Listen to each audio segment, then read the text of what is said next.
In this video, we're going to look at how to report on the monthly store and individual figures.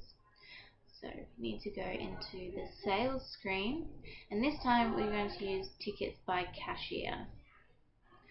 Okay, so in the start date, now we need to select the start of the month, and the end date, the end of the month, but also making sure that that end hour goes towards the whole end of day. Let's just say we put 10 o'clock to be safe. So then you're going to click execute report.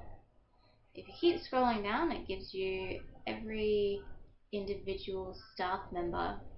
You can see at the top here there's 3 pages. So to report on the whole month, click this one. It will take you to the last page, and all the way down the bottom here, this gives you your final figures for the whole store.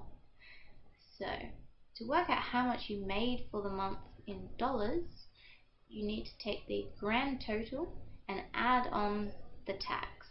So this screen gives you more figures than the tickets by day, but you do have to add tax on. So it's right here, just add those 2 figures together.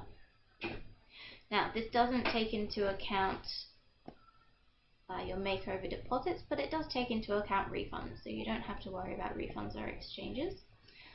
So you just need to go back into your makeover deposits tally spreadsheet, and this is where this figure comes in handy. So you need to take $2,720, or whatever this final figure is for you, off of your OB final grand total amount, and that'll give you your actual figures.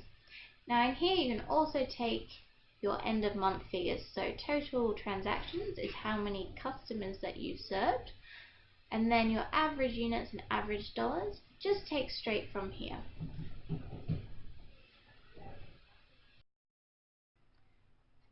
Now if we scroll back to the first page, we can also look at each individual staff member's final figures. So you actually get the total plus tax column here. So this is Bo's end of month amount. Don't forget, you also need to switch back to your makeover deposit spreadsheet and take off the $400 worth of deposits that Bo has taken that month. This will also give you Bo's average dollar and average number of units, which are to be reported in your end of month. Now what if you wanted to just double check whether or not this is the actual amount of deposits that you've taken? Let's say someone might have forgotten to put in a deposit or 2. You just want to do a quick double check. Now how you do that is you go back into your sales screen, and this time select sales by day. You can do this for each individual day to check your makeover deposits. So it's the exact same way, but we're just going to do it for the whole month. So we're going to select the first through to the end of month.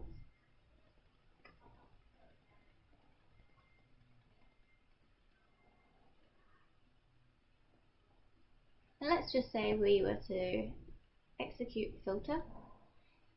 It's going to show us by day. So the 1st to the 11th, not much to report there. So this is going to give you 55 pages, which is not what we want. So go back in, and in category, you're going to select makeover. And now execute report. So what you find is that every day you get each makeover type. So you might have an $80 makeover, an eyelash application, $120 makeup lesson, and you'll also get the $0 makeup redemption there. So just make sure you're adding up the right amounts. So now you've only got 4 pages to go through. So you're going to go through and double check that all of these adding up. Let's go to the last page. So we've got a grand total of 44, but bear in mind you only want to be adding up your makeover deposits and makeup lesson deposits. So go through each page and add them up, and double check that the amount is equal